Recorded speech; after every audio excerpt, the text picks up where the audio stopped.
नशियात में एक बार फिर से आपको खुशामदीद कहते हैं जनाब। नताइज की आमद का सिलसिला जारी है और जिस तरह से नताइज कंपाइल होकर हमारे पास आ रहे हैं, हम नाजरीन तक अमानत के तौर पर उन तक पहुंचाते हैं, क्योंकि बोल ने हमेशा अपनी रिवायत को बरकरार रखा है। जिस तरह से जैसे जैसे हमारे पास रिजल्ट आ रहे थे, सबसे पहले हम अपने नाजरीन को पहुंचा रहे थे। अभी जितने कंपाइल होकर यूसी के रिजल्ट सामने आए हैं, उसमें जमात इस्लामी कराची में लीड कर रही है, 9 उसने सीटें हासिल कर ली हैं। पीटीआई इस वक्त सबसे आखिर में यानी तीसरे नंबर पर है, 5 सीटें उसकी हैं और पाकिस्तान पीपल्स पार्टी की 7 है। और डिस्ट्रिक्ट साउथ के जनाब ये रिजल्ट हैं जो कि हम आपसे शेयर कर रहे हैं। और कराची में बल्दियात के वाले से आगे का लाहेमल क्या हो सकता है, क्या मंजरनामा होगा, आमिर ज़िया साहब इस वक्त हमारे साथ मौजूद हैं। जरा उनसे भी मजीद बात करते हैं। आमिर साहब अस्सलाम वालेकुम, कैसे हैं सर आप?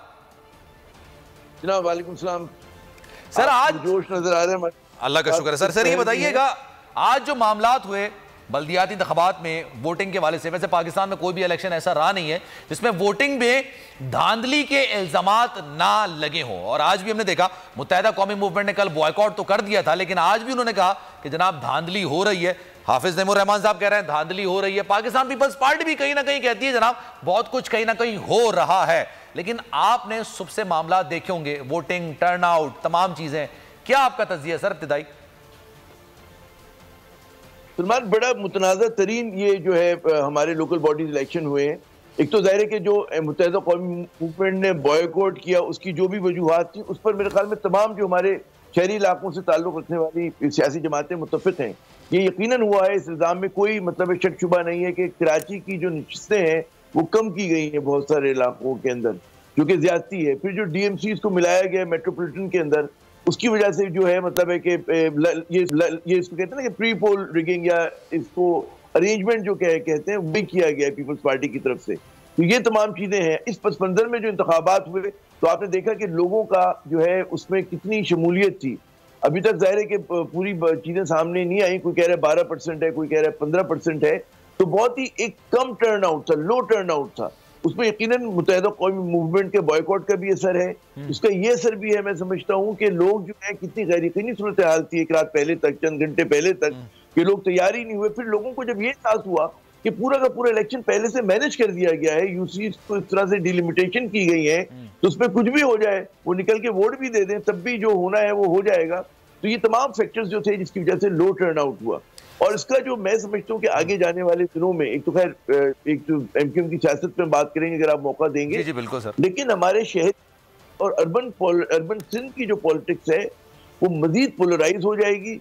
उसमें मजीद आप देखिएगा कि लोगों के अंदर जो है अदम इत्मीनान होगा इतने इदारों के हवाले से, इस पूरे निज़ाम के हवाले से, क्योंकि लोगों की रिप्रेजेंटेशन सही नहीं है, ना उनको गिना गया सही, ना कहीं पर आप देखिए किसी वो जो निशिस्त है वो 90,000 वोटर्स पर है, कहीं पर 30,000 पर 30,000 के ऊपर है। तो ये बड़ी बड़ी मतलब है इसके अंदर गड़बड़ है। और उसकी वजह से मैं समझता हूँ कि जो कराची के जो शहरी हैं वो एक खुश नहीं हुए। और पीपल्स पार्टी ने एक सुनहरा मौका जो है गंवा दिया। अगर पीपल्स पार्टी जो है ईमानदारी के साथ जमहूरी अंदाज में डिलिमिटेशन करती, जिसका उन्होंने खुद भी फिर अगर गलत ना किया होता तो नोटिफिकेशन क्यों देते? उन्होंने जो नोटिफिकेशन दिया इसलिए दिया ना कि उन्होंने गलती को तस्लीम किया। और कल तक ये बात चल रही कि जी ऑर्डिनेंस आएगा नहीं आएगा, तो उसकी वजह से पूरा जो है चीजें जो है वो आप मैं समझता हूँ कि उस तरह से लोगों की पार्टिसिपेशन नहीं हुई। और अब कोई भी मेयर आ जाए वो एक नुमाइंदा मेयर नहीं होगा इस शहर का। अगर 12% सर, अगर ये 12 या 15% जो टर्नआउट रहा है इसको हम 20% है, क्योंकि सुबह से 20% कहा जा रहा है टर्नआउट है, ये 2015 के लोकल बॉडीज इलेक्शंस के मुकाबले में आधे से भी कम है, तकरीबन आधे से कम ये जो टर्न आउट है। सर इसकी सबसे बड़ी वजह ये है जो एक अभाम पैदा किया गया, दहशतगर्दी का खतरा है, बहुत सारी चीजें कुछ हो सकती हैं। फिर ये रोतेलाल कमेटी वाला मामला हो गया, कल इलेक्शन है नहीं है, रात में 12 बजे मुत्तहिदा कौमी मूवमेंट बॉयकॉट कर रही है, सदारत जो एक रेफरेंस गवर्नर का वो भी लाने की बात की जा रही थी। या ये वजूहात हैं या कराची में देही इलाके और शहरी इलाके जो इनकी तफरीक है ये एक बार फिर से निकल कर सामने आई है, ये एक बहुत बड़ी वजह है। जो हमारे देही इलाके वहां पर तो लोगों ने फिर भी वोट डाल दिया, शहरी इलाके में लोग निकले ही नहीं। या तो उसकी मुत्तहिदा कौमी मूवमेंट वजह है या फिर वजह है कि उनका किसी सियासी जमात पर अब एतबार नहीं रहा। जो सारे आपने फैक्टर्स गिनवाए ना सलमान, वो बिल्कुल दुरुस्त है कि बॉयकॉट का भी असर है, गैर यकीनी सूरत हाल भी है, दहशतगर्दी भी है, फिर निजाम से अदम इत्मीनान है। उन्हें पता है कि भाई सलमान साहब जाके वोट डाल भी दें तब भी फर्क तो नहीं पड़ना ना, क्योंकि पहले से चीजों को अरेंज कर दिया गया। तो देही इलाकों को शहरी इलाकों से मिलाया गया, उसका मकसद जो है कोई नेक नियति वाला तो नहीं है। उससे ना देही इलाकों को फायदा हो रहा है ना शहरी इलाकों को फायदा हो रहा है। हाँ, आप ये करें कि लोगों की नुमाइंदगी, वरना डीएमसी जो थी वो चेयरमैन रन किया करता था, और होना भी ऐसी चाहिए था कि डीएमसी जो है वो चेयरमैन रन करे, और यहाँ पे मेयर कर रहा हो शहरी इलाकों में, तो लोगों का अदम एतमाद है। और वो अगर आप देखिए देही इलाकों में भी आप देख लीजिएगा कि कितना टर्न आउट होगा। अगर 30% है, 35% है, तो वो भी कोई बड़ा खुश होने वाली बात नहीं है। मैं मजबूरी तौर पर कहता हूँ कि इस इलेक्शन इतना मुतनाज़ा बना दिया गया, इसके नतीजे में जो पोलराइजेशन होगी, उसके नतीजे में जो तकसीम होगी, और जो हमारे पैदा करने वाली कुव्वतें उसका फायदा उठाएंगी, वो बहुत खतरनाक है, बहुत खतरनाक। बिल्कुल सर। और सर आप जो बंदरबाट हुई है, आप यूसी देखें, एक यूसी 5000 अफराद पर मुश्तमिल हो सकती है, एक यूसी 9000, 18000, 15000 पर, और दोनों को जो तकसीम होगी रुपए की वो तकरीबन बराबर के करीब होगी। तो 5000 लोगों पर लेट सपोज 5 लाख रुपए खर्च हो रहे हैं, एक आबादी है 15000 की, उस पर 5 लाख रुपए फर्क हो रहा है। सर तफरीक बहुत ज्यादा खुलकर निकल आएगी।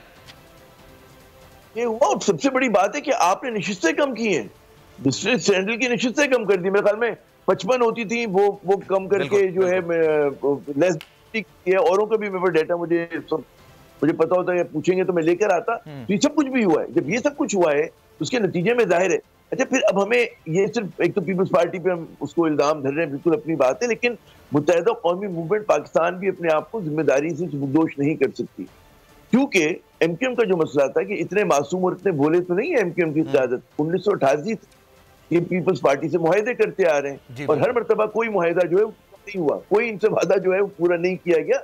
वजारतें मिल जाती है लेकिन कराची को हकूक नहीं मिलते।